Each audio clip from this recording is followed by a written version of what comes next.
Dr. Camara Jones is a family physician, epidemiologist, and past president of the American Public Health Association, whose work focuses on naming, measuring, and addressing the impacts of racism on the health and well-being of our nation and the world. Dr. Jones is currently the 2021-2022 UCSF Presidential Chair at the University of California, San Francisco. She recently completed her role as a 2021 Presidential Visiting Fellow at the Yale School of Medicine and as the 2019-2020 Evelyn Green Davis Fellow at the Radcliffe Institute for Advanced Study at Harvard University. Thank you for being with us, Dr. Jones. Dr. Justin Coles is an assistant professor of social justice education in the Department of Student Development at the University of Massachusetts Amherst College of Education. Within the college, Dr. Coles serves as the Director of Arts, Culture, and Political Engagement at the Center of Racial Justice and Youth Engaged Research, CRJ. At the CRJ, Dr. Coles oversees the Black Healing, Joy, and Justice Research Collective. His research agenda converges at the intersections of critical race studies in education, Black studies, literacy theory, and urban teacher education. Critical race theory in the past year has shot to the forefront of public discourse in the United States, appearing in countless headlines and sparking intense debates across the country about its significance and use. Sadly, it seems that the term has been mischaracterized and is a catch-all term about anything related to race. Anything related to race, history, etc., has been lumped into CRT. Numerous state legislators have passed and are debating bills seeking to ban its use in the classroom. Not that it ever was. People are not rational when it comes to their children, it seems. Some academics and intellectuals see this most recent effort to silence conversations about race a result of America's reckoning with race after the murder of George Floyd. We saw Black and white people protesting together under the banner of Black Lives Matters, and the response to the backlash was to upend the political power of the movement and attempt to stigmatize that movement.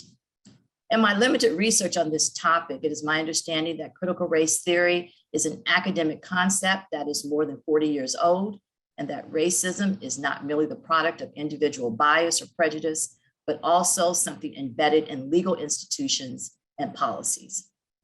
The basic tenets of critical race theory, or CRT, emerged out of a framework of legal analysis in the late 1970s and early 1980s, created by legal scholars Derrick Bell, Kimberly Crenshaw, and Richard Delgado, among others. But Derrick Bell is regarded as the father of critical race theory. A graduate of the University of Pittsburgh Law School, he was hired at the Department of Justice. When they discovered he was a member of the NAACP, he was told he had to quit the organization as it was perceived as a conflict of interest. Instead, Dr. Bell quit the DOJ.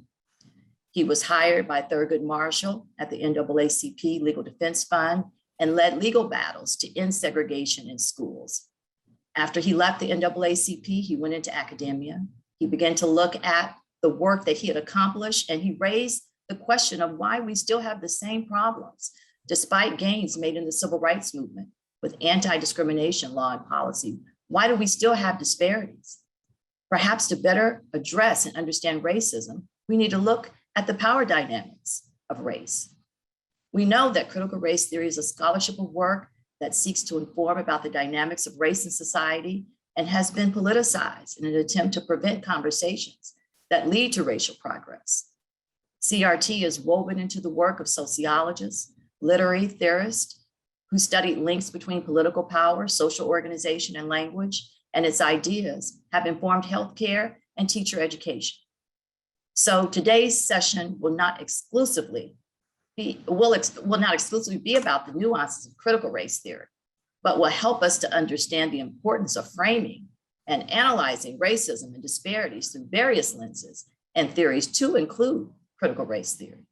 If we are to continue the fight for progress, we have to create a parallel infrastructure that does not deny that racism exists or uses emotion to thwart critical analysis in social movements.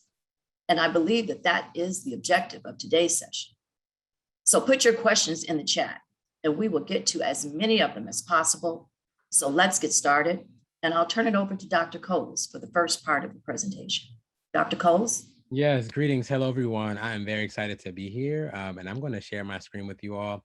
And so you'll see a presentation style that will incorporate several different lenses. I do identify as a critical race theorist, a storyteller, but also an educator who primarily works with youth. And so you'll get some insights into just the larger arc of CRT, but more importantly, thinking about the necessity of what it means for sort of our work, particularly in the realm of sort of human rights. So I'm going to go ahead and share my screen. We can get started.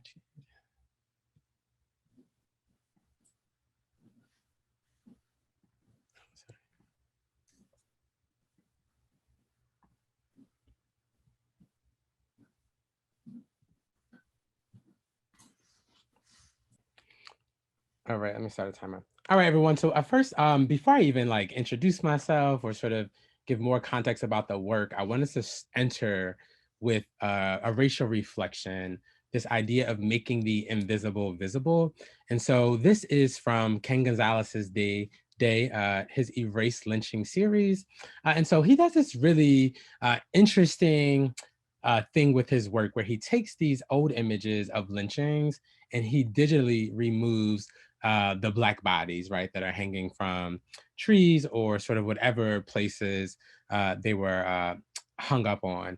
And what it does is it forces the viewer, which is us, to actually confront this sort of system of power that is often invisibilized here, white settler supremacy. So rather than looking at the Black body, right, these sort of disfigured and main Black body, the burned body, and us pointing our attention to that and asking, what did this Black body do?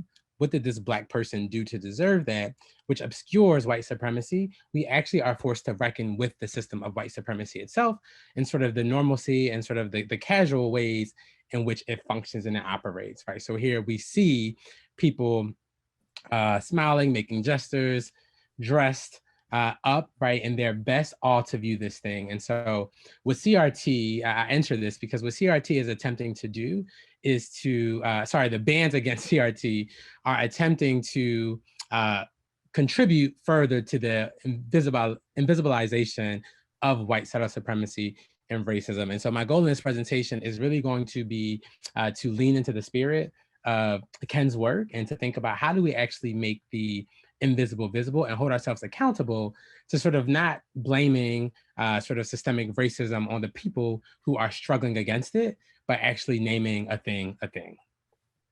So the title of my talk with you all is Critical Race Theory in Schooling, Defending Racially Minoritized Life and Possibility in a Post-Racial Landscape. And of course, you can see I have post-racial in italics, just because we know that not to be the case, but sort of larger framings currently, and really historically, when we sort of ban race talk, is this idea that America, the continental US, no longer has anything to reckon with because we live in, again, a post-racial world. And so below, you can just see my email and sort of my Twitter handle, which is also my Instagram handle. So at any point, feel free to sort of tweet some things that we're discussing about. And then of course, email me if you would like to discuss any of these things further.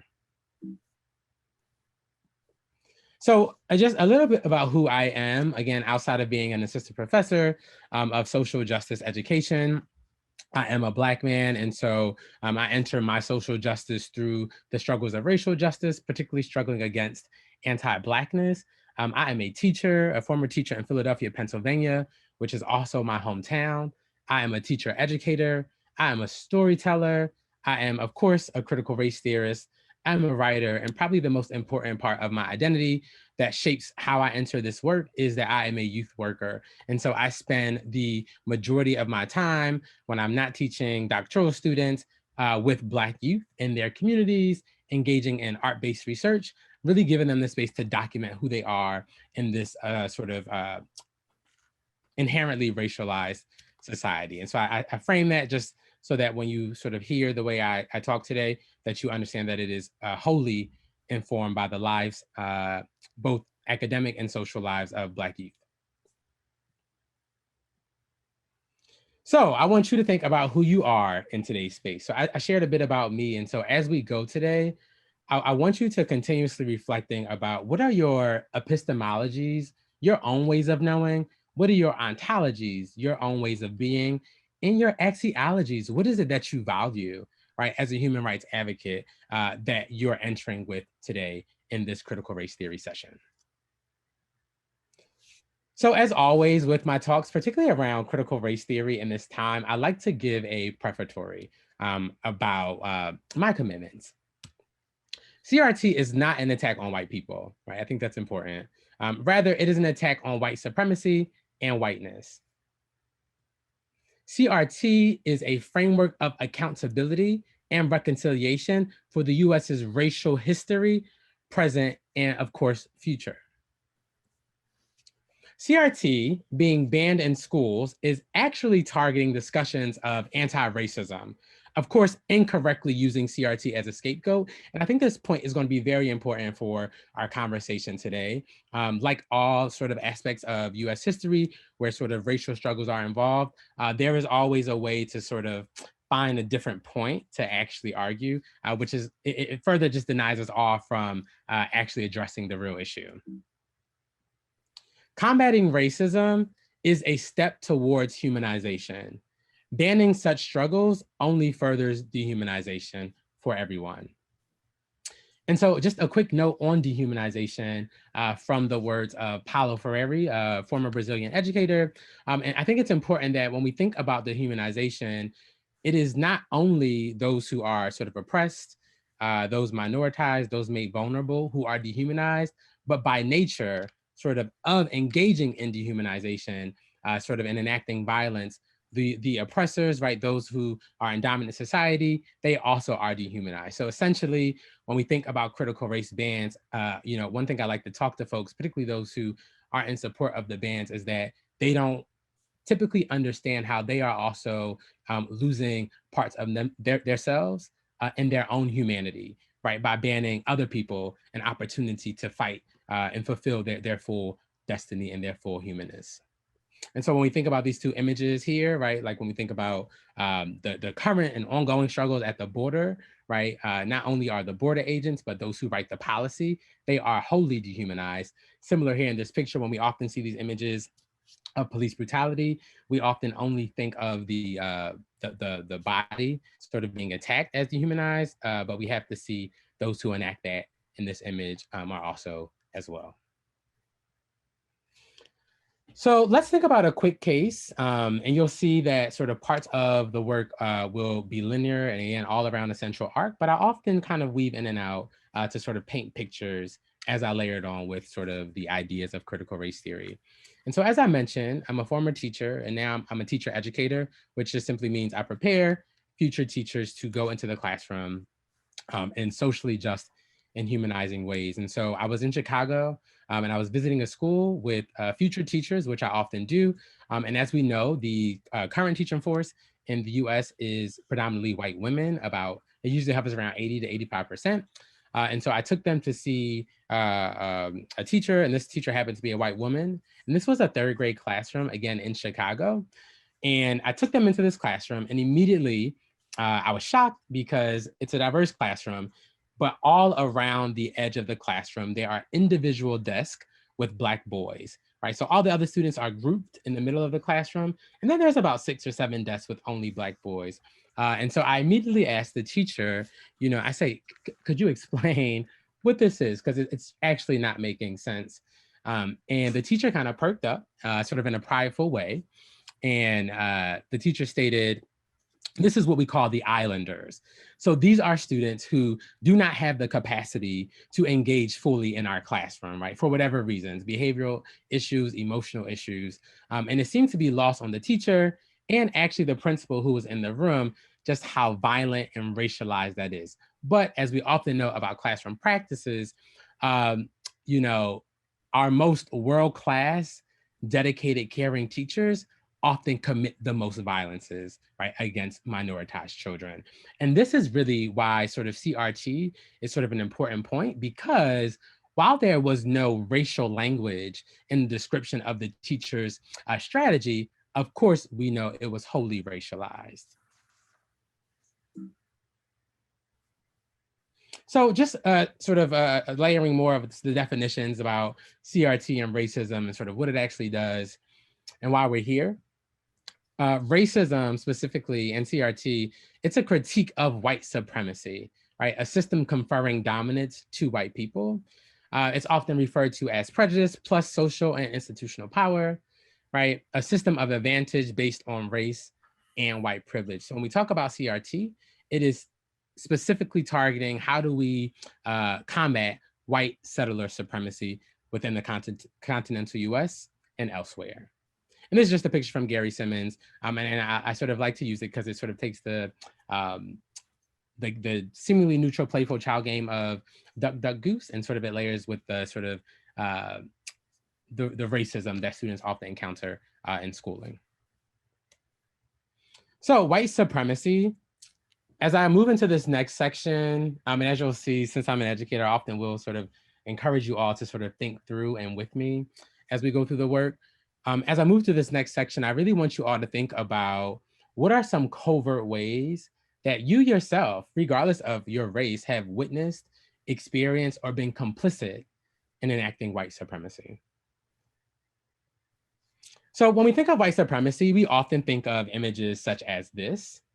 But I want to challenge us to also think of images like this, right? These sort of more subtle ways in which white supremacy is embedded within our society. So for example, there were tons of cheers when Barack Obama became president, but we immediately went to our default status as a country, which is white men. Often when we think about children and sort of games, which appear to be nonviolent, when Pokemon Go came out a few years ago and there was this huge craze, it was quickly discovered that it was more fun to play in rich white neighborhoods, right? These are the things that we sort of don't think about.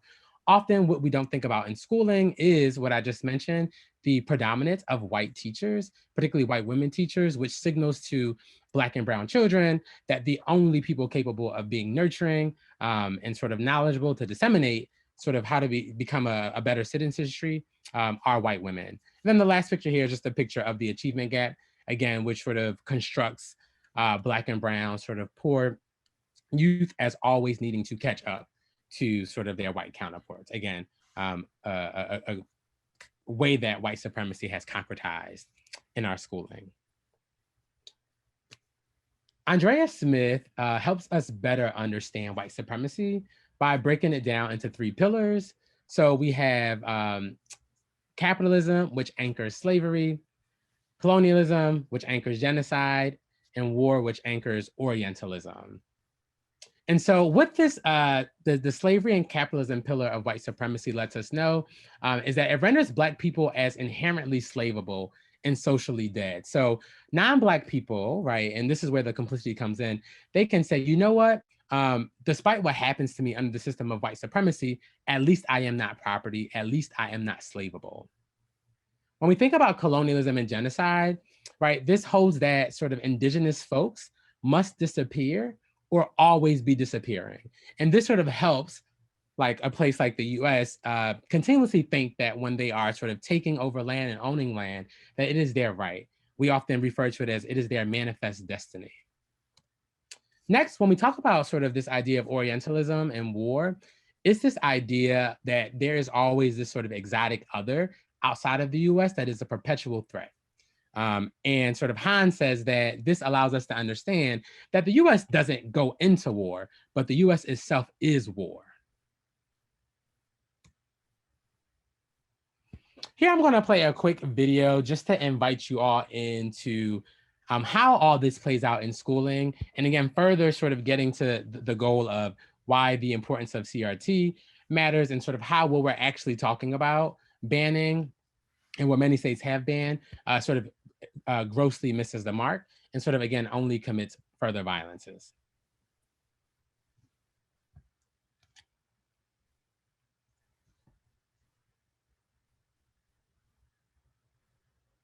My name is Cedric Forte. I'm a junior at Heritage High School, 425.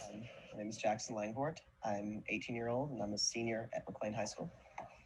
For academic subjects, I'm in Advanced Placement Literature, English, Advanced Placement U.S. Government, Biology, and Comparative Government, Art, Advanced Placement Music Theory, Health, Geosystems for Science, and Algebra.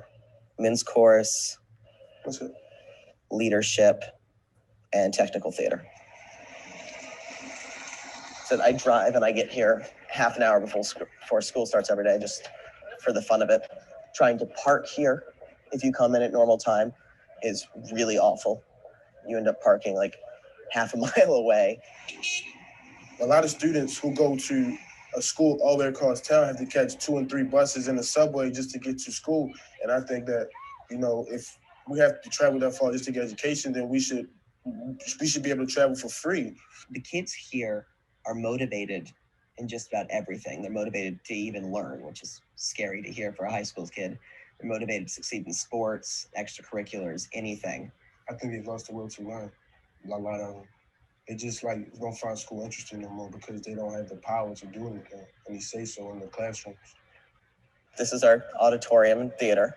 We have lights, standard light sound. It's not particularly high tech, but we have a nice system. Here, go to the metal detector. They use this to try to, keep school safe, but obviously it doesn't work because even when someone walks through and it beeps, they don't even search them or anything. They just say, okay, walk back through, empty your pockets. That's all they do.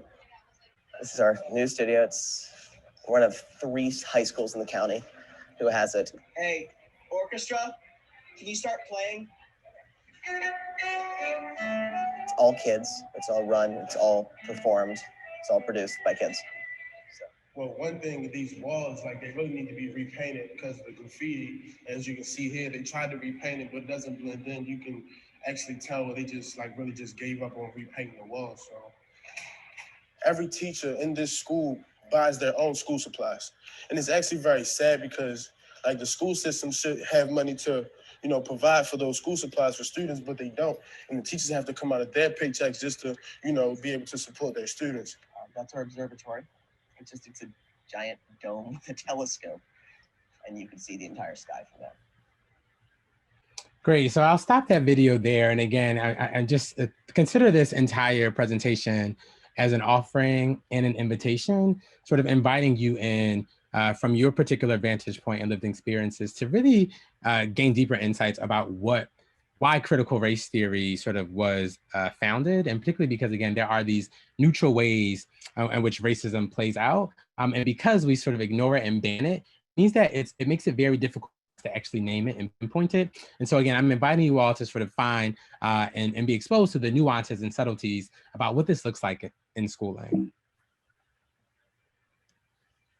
So a cautionary note about racism that I think is important, and this is from Ta-Nehisi Coates' book, Between the World and Me.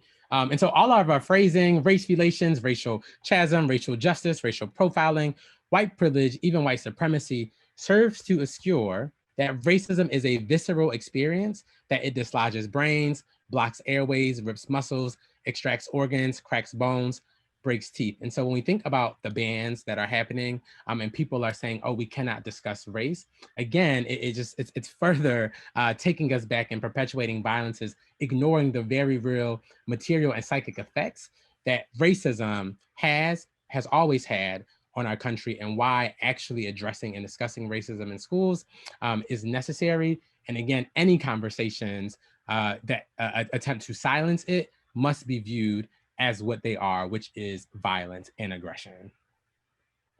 So quickly, some CRT origins. As many of you might know, it originated out of critical legal studies, which we know there's this idea in US law that it's colorblind. And so it particularly emerged as a successor of legal realism in the era of the Civil Rights Movement, in the Vietnam War, arguing that the power and domination of certain groups, particularly white and male, over an unequal status quo was continuing, right? And that social and political change was needed. And so Audre Lorde, when we talk about that white male status quo, she talks about this idea of the mythical norm in the US. Also, again, a point why CRT was necessary. And so in America, this mythical norm is usually defined as white, thin, male, young, heterosexual, Christian, and financially secure. And there's a way in America where American, white, and human all become synonyms. The advances of the 50s and the 60s regarding the dismantling of discrimination in schooling, hiring, and housing caused a major backlash against progressive reforms to take form. And so CRT evolved in response to this backlash, particularly like the stalling of sort of civil rights legislation. And so we can think about Brown v. Board, one, and how they actually had to have a second one because entities interpreted this idea of all deliberate speed how they wanted to. So for them, all deliberate speed meant, decades from now or never. CRT focuses directly on the effects of race and racism. Here, there's this picture from, the Declaration. And so the legal system has been able to perpetuate the racial hierarchy in the US for so long due to its colorblind nature, which rests on the belief that all men are created equal. And so when we think about CRT bans, the goal is for us to deeply believe that, right, despite the evidence that is presented to us, that all men are not created or treated equally. And so again, it's really this precise way to name it. I'm going to skip this slide, but I do want to just quickly say that a big point in critical race theory is sort of this idea of counter narratives, right? These counter stories, really this idea of the voice of color thesis, which says because racism is real in this country, folks who experience it, again, racially minoritized folks, they have an expertise on speaking about these issues and that we must listen in order to move forward. So honestly, when we're talking about these CRT debates, we cannot put our faith or listen into folks who are not racial minorities, right? They don't have the expertise to speak about it from that vantage point. Here, I'm going to give a very quick counter narrative for the time that I have left. I think I have about 5 or 7 minutes, and then I will sort of move quickly through some other things. And I won't play this whole clip, but I want to invite you all into thinking about what does it mean to counter the idea that racism no longer exists. Dear white America, I've left Earth in search of darker planets, a solar system that revolves too near a black hole. I left a patch of dirt in my place, and many of you won't know the difference.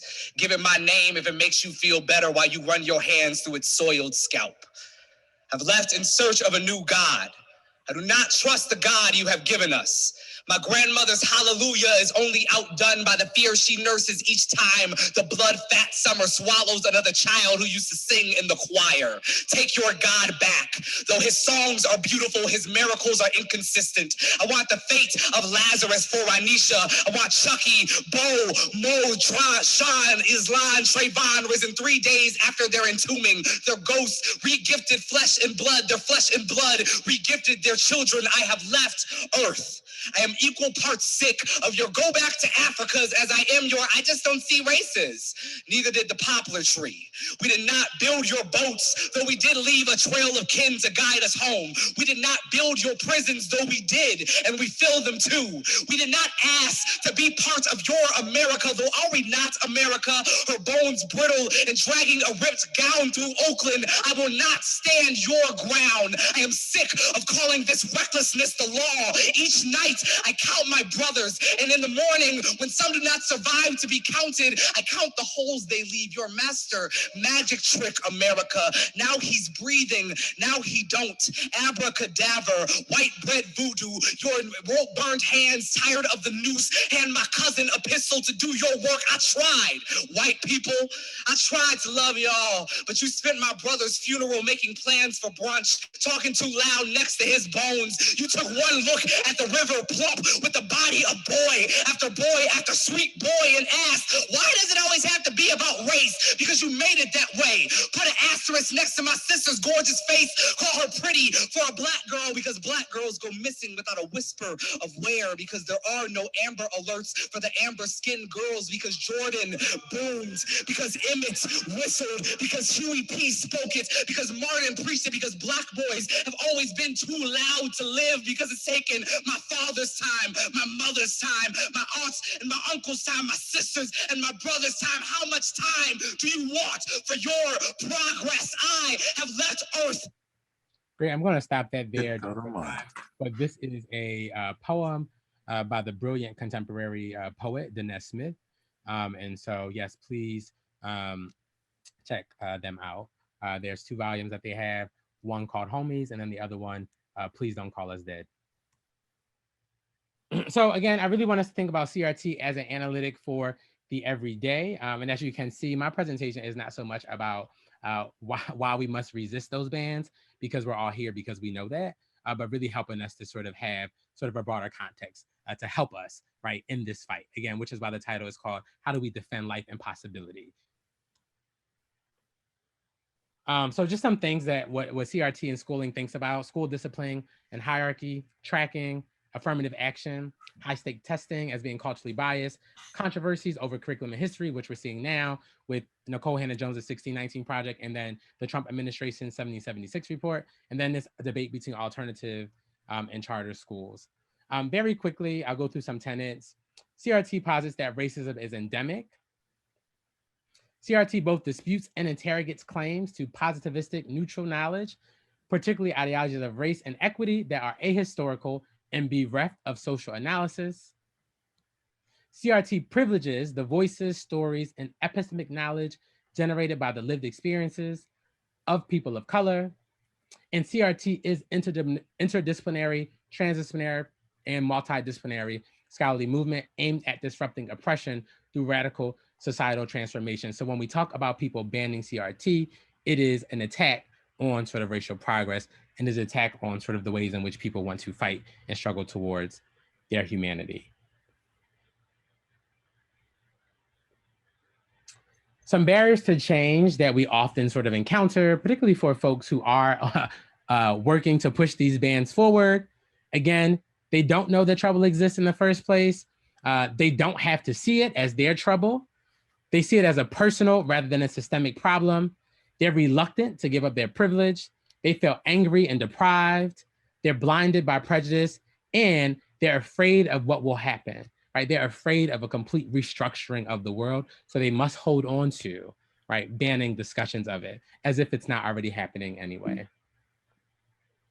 So again, we know what the fight is really about, you all. It is a political exercise throughout the entire history of the US, since Native American land theft and removal and genocide and US chattel and plantation style slavery, right? The US has always been about avoiding its history, avoiding what's core to its nature, which is racism. So what the fight must be, I'm going to end with 2 examples from my own research about what the fight must be and who we must fight for. And for me, that is youth, particularly Black youth. And so here's an example from my research. This is a student named Calvin, and I was interviewing him about his schooling.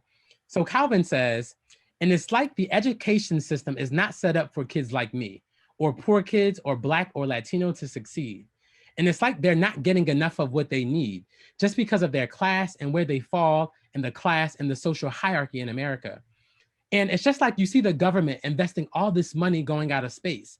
And I mean, that's nice and all, but like, what can space do for me? It's like, I feel like, because if you ever peep it, it's really geniuses that live in the hood. They live in the hood mathematicians. People in the hood are just so smart, but people just downplay them for the simple fact of where they come from. It's just like, I feel like if they were to invest in those kids more than they do, if they invest in those kids equally as they do them rich kids, then maybe our future in America will look brighter than it does now. Because I feel like if we just like Black kids, I really feel like they could change the world, because what can't they do? This is why CRT is necessary. One more example that I'll give before I depart and hand it over to Dr. Jones is another excerpt, again, of a counter narrative, a counter story of Black youth sort of fighting and resisting these bans and really the denial of racism.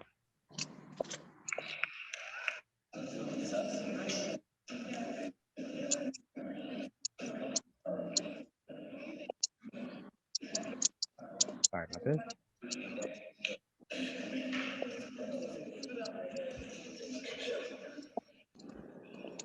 So America has a split personality. We supposed to be free, but then we have police brutality.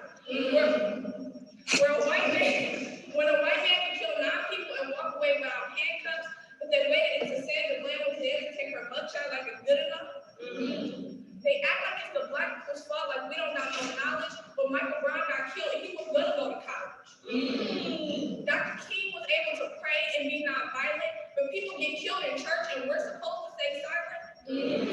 They take an oath to protect and serve, but do we not deserve to be protected? Say her name, Black Lives Matter. They think all lives matter should be. All lives matter, man, you could have fooled me. Stand your ground really means Black people don't come around. Michael Dillon thought Jordan Davis' music was too loud, so he grabbed his gun and fired 10 rounds. And Dillon thought that he was protected by the same law that let Zimmerman go free. And people dare say there's no racism in this country. No racism. We killed Trayvon then. When are we going to understand, does it have to happen again? And while a gun got life plus 90 years, the police can kill somebody as long as they can say that they fear. How can freedom be our mentality if our only reality is police brutality? Great, thank you all, and I'll just end there. Thank you all. Thank you, Dr. Coles. And now we have with us Dr. Camara Jones. Dr. Jones, the floor is yours. Thank you. Thank you so much, Dr. Coles. And I am going to take up from there. I am a family physician and epidemiologist. So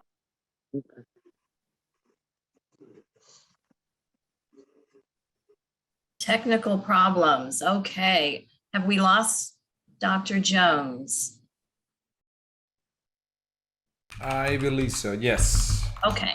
All right. We'll give her a minute to get back on.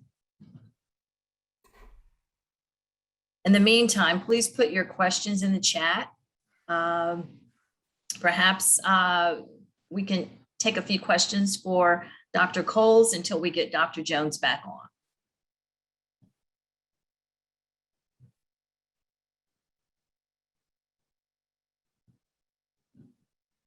Any questions for, there we go. Okay.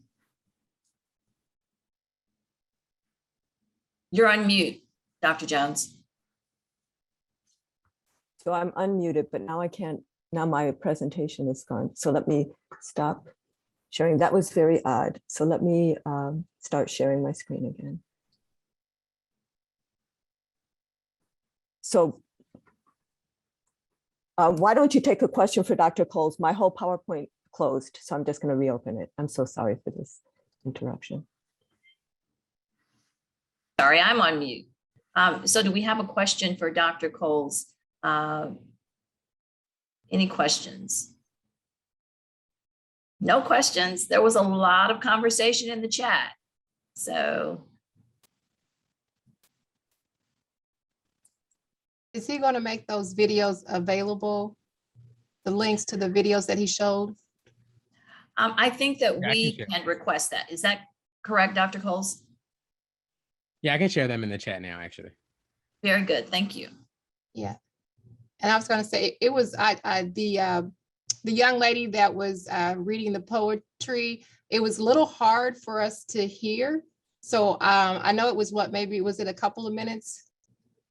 But I was going to say if Miss if she needed a little bit more time, Miss Jones needed more time, maybe we could listen to a piece of that recording again, because it was a little bit hard to hear. So I don't know if you didn't click the button to make it louder for enough for everyone to hear. I think Dr. Jones is going to probably be back with us in just a little bit. I don't know we'll have time for that. Okay, But, no problem. Right. Are you So ready, Dr. Jones? I am. Okay. So it is, oh my gosh. So I don't know what's happening here.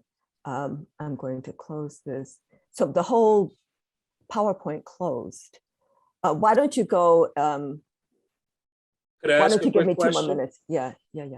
That I thought that critical race theory was only being taught like at the grad school level or in law school.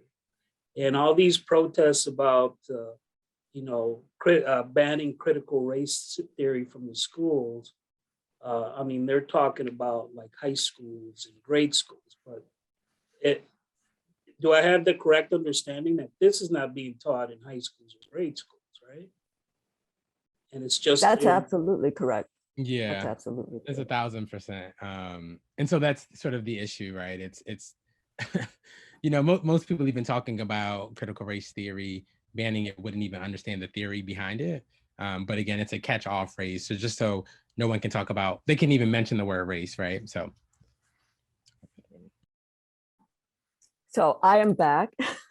And what I was saying is that I'm a family physician. I'm an epidemiologist. I'm not a critical race theory specialist. It is taught in law schools, but the work that I do on naming, measuring, and addressing the impacts of racism on health have also been attacked by those who are against critical race theory. So what I'm going to do is share with you just a few thoughts on confronting racism denial, because racism denial is the huge black hole in our universe. It's a black hole in our national landscape, like a black hole in the universe. When you say black hole, these are massive areas of the universe that we can't see, but they suck things in. And why can't we see them? Because even when light gets near, it gets sucked in. And the anti-critical race theory bands are trying to suck in the light of talking about history and social justice and naming racism and white supremacist ideology and being about anti-racism.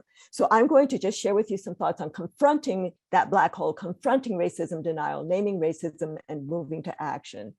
And 5 years ago, when I was president of the American Public Health Association, I launched our association at that time on a national campaign against racism, not just for our association, but for our state affiliates, other organizations, communities, anybody that would join us, with 3 tasks. The first, to name racism, to say the word, because you have to name a problem in order to get started on addressing it.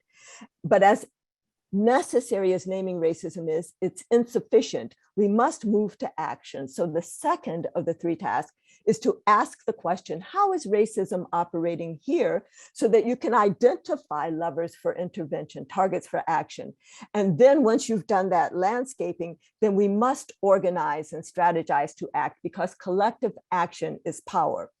Out of that 2016 American Public Health Association National Campaign Against Racism, actually in 2018, the Wisconsin Public Health Association, Dr. Lillian Payne there wrote a declaration that racism is a public health crisis. And in 1 year later, in 2019, Milwaukee County in Wisconsin became the first of what are now 230 local jurisdictions across 41 states in the District of Columbia that have made such a declaration. I want to show you how ideas spread.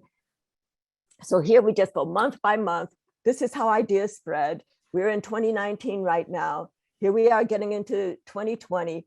Okay, COVID is coming now. Now we recognize COVID.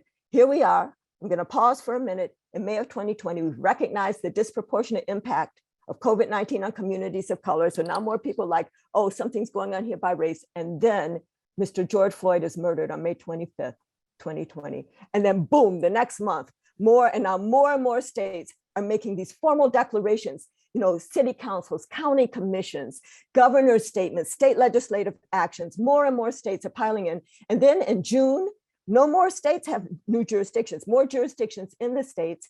And here we are right now, where we have 230 declarations across 41 states and the District of Columbia. If you look for your state, you can see how many statements have been there. 15 states have something at the state level. So a state legislative action or a governor's statement. But look at those 9 states, right? So there are 9 states that have no jurisdictions. Then I thought, well, wouldn't it be interesting to look at where the anti-critical race theory bans are being placed. So I don't have a time lapse of this, but these are the 9 states in which there have been successful bans by legislatures. And then these are the additional states that are considering bans. And this is what the overlap looks like. So 6 of those 9 states that never had any city council or county commission, nobody in them. So that's New Hampshire, South Carolina, Alabama, North Dakota, Idaho, and Wyoming are some of the first ones to have the anti-CRT bans. All those others that are in the light pink have both people who are saying racism is a public health crisis and those who are saying we can't talk about racism or any history or any of that in our schools. This is the landscape in our nation right now. Wherever you are, especially with your human rights agency, you need to figure out what is going on in your state. And I would say, because I'm in public health, I'm encouraged that there's a little bit more of the red than there is of the pink and gray. But we have an urgent problem on our hands in this nation. There are 4 key, so all of those states in the red have put down a stake in the sand saying racism, we acknowledge, public, hold us accountable. We recognize that racism exists.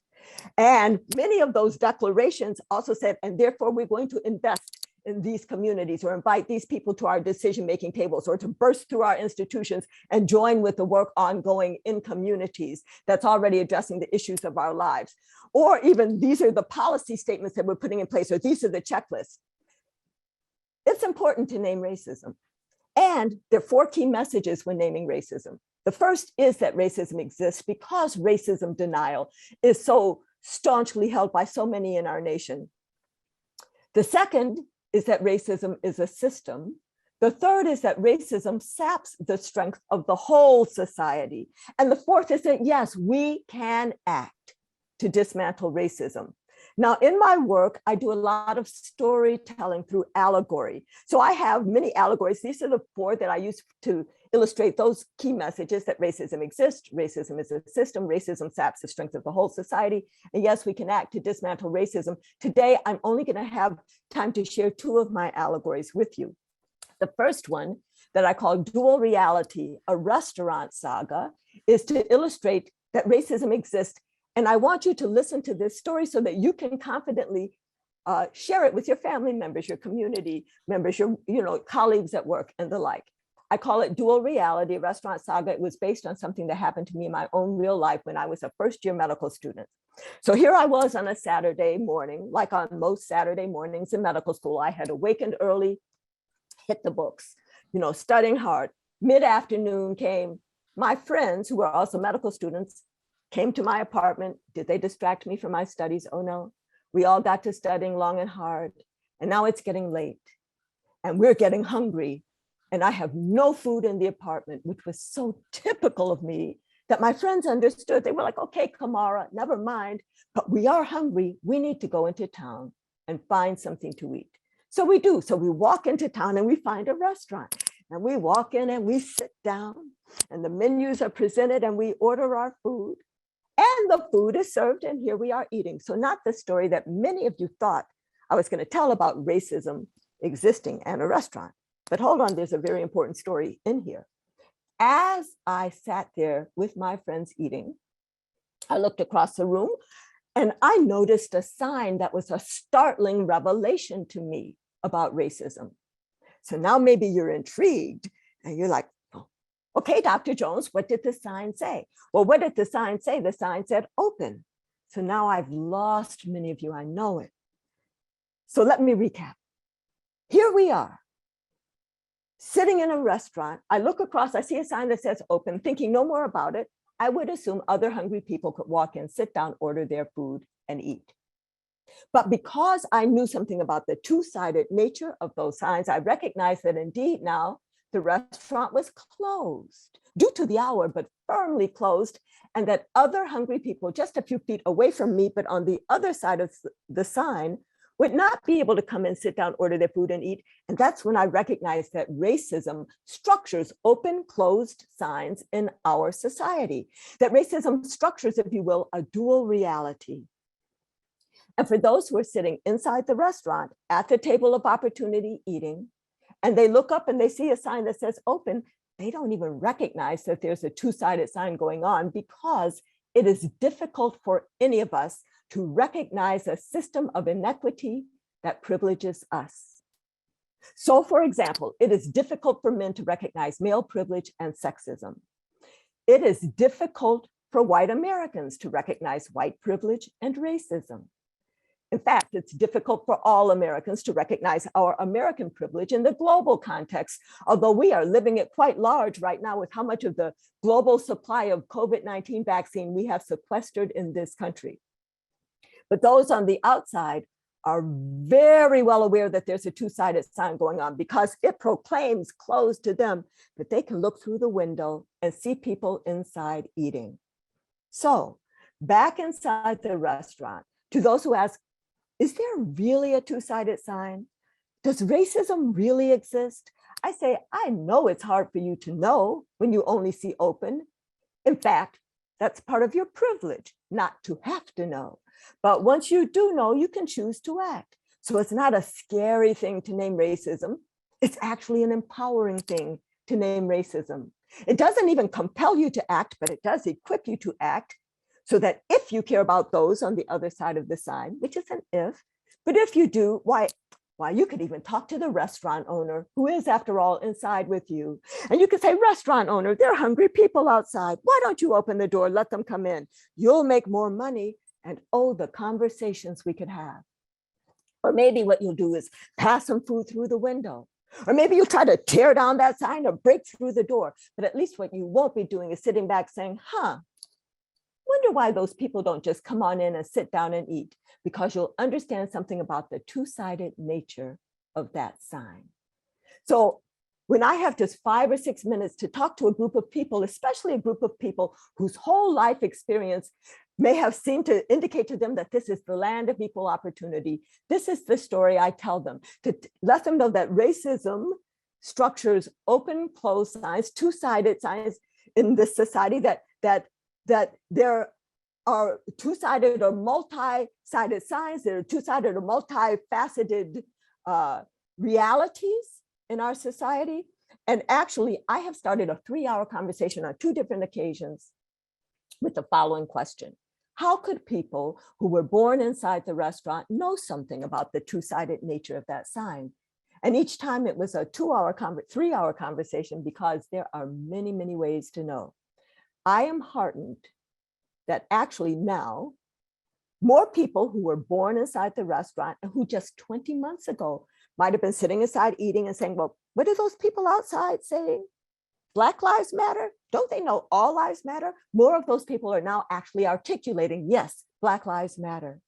More of those people who were born inside the restaurant are now saying the word racism, putting together the phrases structural racism, systemic racism. That's heartening. But here is my warning. If you just say a thing, if you just put a statement on your Facebook, if you just make a racism declaration that racism is a public health crisis, right?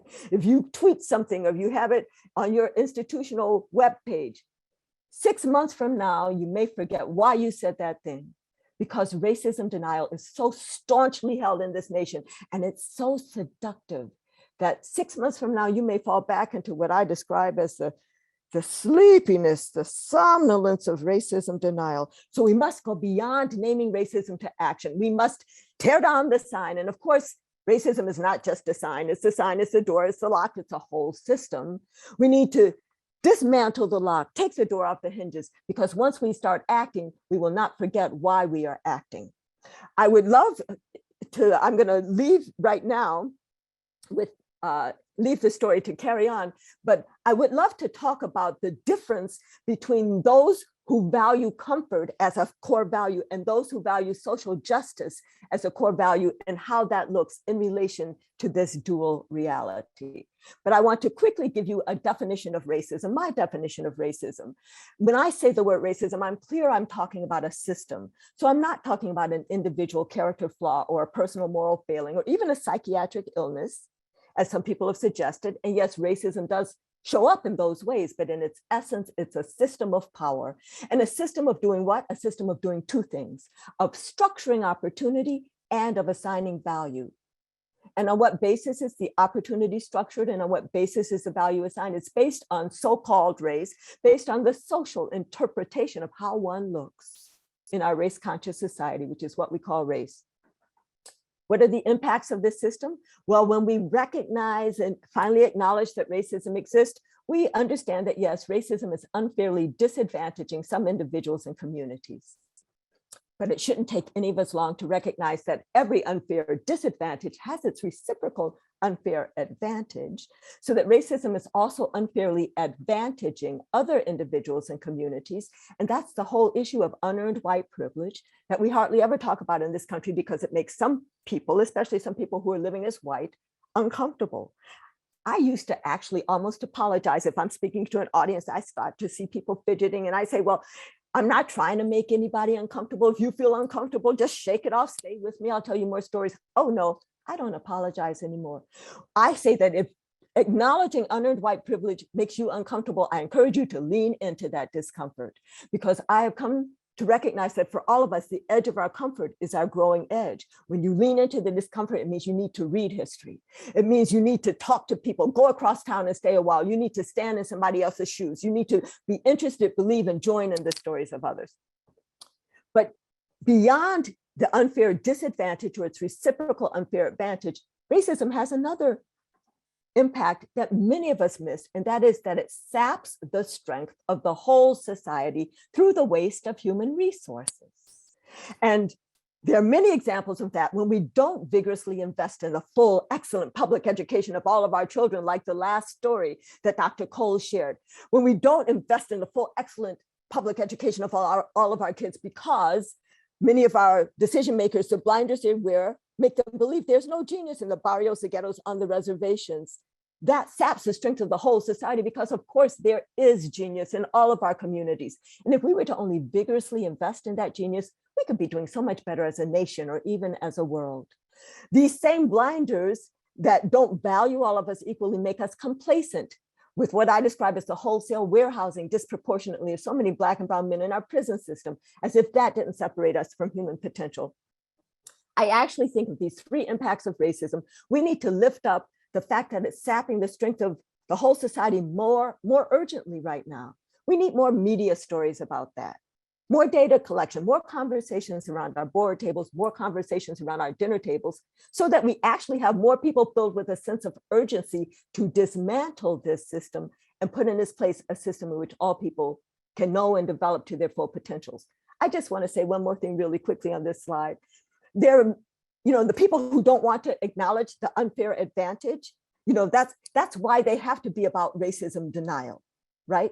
You can't suggest to them that, that they are unfairly advantaged. I had to run into that in the CDC. There are many people who in this country who do recognize their two states of being, but they would describe those two states of being as being disadvantaged and normal. And the reason that they would describe those two states of being as being disadvantaged and normal is that we as a nation are ahistorical, and people do not understand that their so-called normal is built up on a whole mountain of unfair advantage.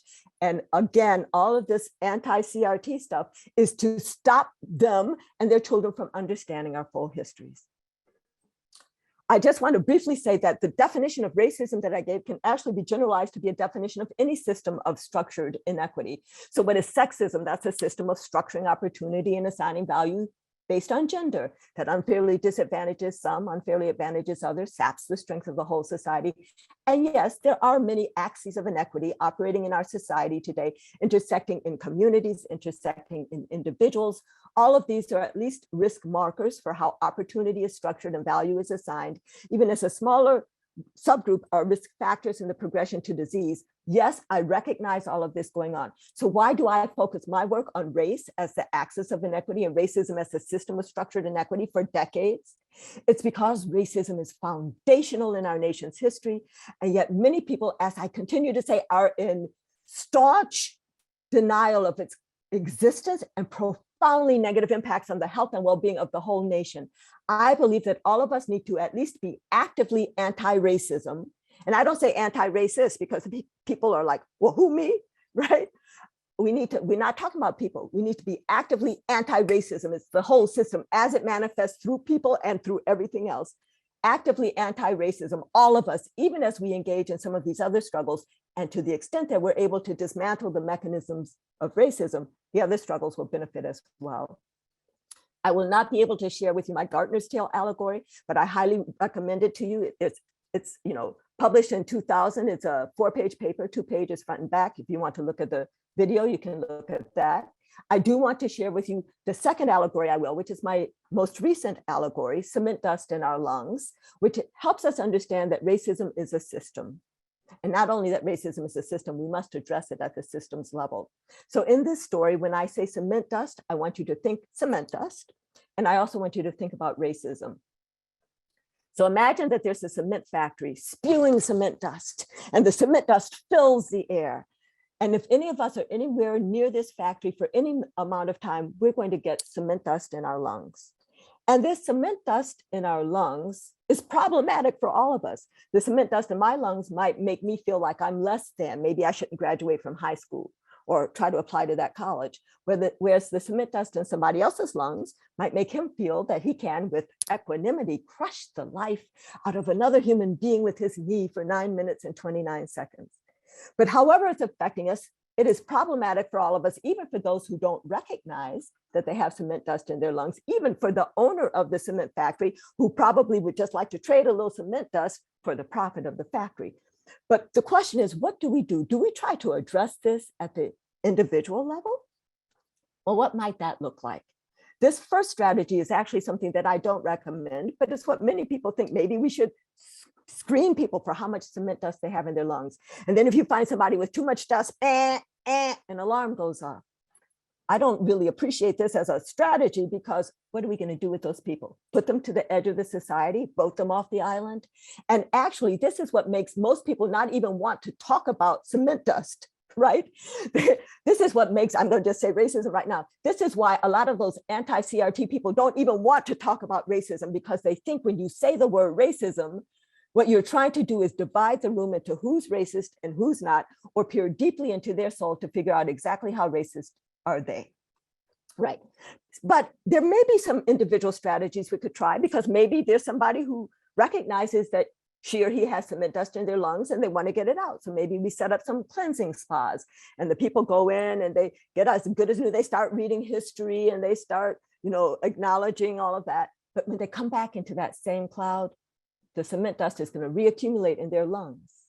So these strategies tend to be short-lived. So does that mean we need to acknowledge the cloud? Well, what would that look like? Well, at least I would recognize that the cement dust in my lungs is not because I was born that way, but it's because I'm living in this cloud of cement dust. And if I don't want any more dust to accumulate in my lungs, maybe I'll try to put on a gas mask, right? Start my own individual anti-racism journey, which is a little more longstanding than going into a cleansing spa, because I'm going to keep this gas mask on 24/7, right? Recognizing that hopefully it's filtering out a lot of the dust. I'm going to be reading and, all of that. I'm going to be working without this individual anti-racism journey. I know that it's not going to take the dust out of my lungs that was already there, but I'm happy for this gas mask. And you all are curious. And you're like, Dr. Jones, why are you wearing a gas mask? And I said, well, do you see that we're in this cloud of dust? So I'm going to name racism, maybe name white supremacist culture, right? The cloud. And then more and more of you might decide that you're going to put on gas masks too and start your individual anti-racism journeys. So is that the answer? We just need to make 330 million gas masks, little baby gas masks, old people gas masks? Well, it's a start, but I think what we need to do is dismantle the factory. So that means, especially for those of us who have started our individual anti-racism journeys and are wearing gas masks and can see more clearly, we need to get closer to the factory, which has been obscured by all the dust. Some people don't even know there's a factory in there, that there's a system in there. And then we need to start asking, how is this system operating here? And then we need to organize and strategize to act to dismantle the factory and put in its place a system in which all people can know and develop to their full potentials. So this story has been to say that not only is it important for us to recognize that racism is a system, we must address it at the systems level if we're really going to have any impact. very quickly, the question, how is the cement factory operating here, or how is racism operating here, the second of the 3 tasks of my national campaign against racism, is a legitimate question, because racism is not a cloud or miasma we can't get a handle on. It's a system with identifiable mechanisms in our structures, policies, practices, norms, and values, which you like, oh, Dr. Jones, you're giving me a headache. How can I get to that? Except we have to recognize that all of these are actually the elements of decision-making. Structures are the who, what, when, and where of decision-making, especially who's at the table and who's not, and what's on the agenda and what's not. And whenever you find yourself at a decision-making table or are setting one, I charge you henceforth to have your first job to be to look around and say, well, who is not at this table, who has an interest in this proceeding? And then your job is, temporarily you might want to represent their interests, but that's not what you're supposed to do. You're actually, in the long term, trying to create space, find them a way to the table. And the structures are the who, what, when, and where of decision-making, policies are the written how of decision-making, practices and norms are the unwritten how of decision-making, and values are the why. We should take this question with us everywhere to help us identify levers for intervention, targets for action. I'm not going to go through my definition of health equity, except to say there are 3 principles for achieving health equity: valuing all individuals and populations equally, recognizing and rectifying historical injustices, and providing resources according to need. Happy to operationalize those if we have any time. There are 7 barriers to achieving health equity. The first is our narrow focus on the individual in this country, which makes systems and structures invisible or seemingly irrelevant. The second is that we're ahistorical. We act as if the present we're disconnected from the past, and as if the current distribution of advantage and disadvantage were just a happenstance. The third is our endorsement of the myth of meritocracy. If you work hard, you will make it. I give you that most people who have made it have worked hard. Not everybody who's made it has worked hard, but most people who have made it have worked hard, but there are many other people working just as hard or harder who will never make it because of an uneven playing field, which has been structured and is being perpetuated by racism, sexism, heterosexism. All of these systems of structured inequity. And to the extent that we deny racism and these other systems, we blame those who haven't made it for being lazy or stupid. And there are many ways to deny racism. A lot of people, of course, are doing the easy way, right? Especially with this anti-CRT stuff. And they're saying racism doesn't exist. But even if you are working on diversity, equity, inclusion, belonging, disproportionalities, disparities, cultural competence, cultural humility, structural competence, race, all of that stuff, if you work on all that and you do not say the word racism, in our national context of widespread racism denial, you are complicit with that denial. The fourth of the 7 barriers to achieving health equity, which I also call the values targets for anti-racism action, are the myth of a zero-sum game. If you gain, I lose, which sets us up in competition over cooperation. It's as if I'm sitting at a potluck dinner, I see you coming, I don't want you anywhere near this table because I think you're just going to come and eat up all the food. I can't even see that you are bringing with you all kinds of cakes and pies and fruit salads and the like. The blinders have made me unable to see your value. The fifth is our limited future orientation in this nation. Now, the parts of the future that each of us can touch today are the children and the planet, which will hopefully survive us. We have a disregard for the children in this planet and a usurious, in this country, and a usurious relationship with the planet. We are not like many American Indian nations that have a 7 generations perspective when we make decisions, nor are we like the Maasai people in East Africa who, when they greet one another, don't say, hey, how you doing? But they ask, how are the children? Hoping to hear back the response, all the children are well. We don't even ask how are the children in this country. And if we did, we would not get the answer, all the children are well. The 6th of the 7 barriers is our myth of American exceptionalism, that we're so special, so unique, so ordained by God, that we're entitled to all this that we are sequestering here, and that we can't learn from other nations. And the 7th is actually the first. The 7th is actually the first, white supremacist ideology, which I don't say as a lightning rod term, but as a simple description of the false idea of a hierarchy of human valuation by race. There is no such hierarchy. And the falser notion that even if there were such a hierarchy, that would put white people at the top as the ideal or the norm. But this white supremacist ideology gives many people who are living as white a sense of entitlement. It results in the devaluation and indeed dehumanization of people of color and fear. at the browning of America that underlies a lot of our political divide today, that underlies that map that I showed you at the beginning. So what can we do today? Going back to that dual reality, we need to actively look for evidence of two-sided science. Is there something differential going on here by race, by language, by gender, by immigration status, by zip code, by urban, rural, by religion, looking not just at outcomes, but also at opportunity structures. We need to create opportunities to burst through our bubbles of experience, to discover that just across town, there are people who are just as kind, funny, generous, hardworking, smart as we are, who are living in very different circumstances. We need to burst through the bubbles of experience to experience our common humanity on the other side of town so we can start building common cause. We need to be interested in the stories of others, believe the stories of others, and join in the stories of others.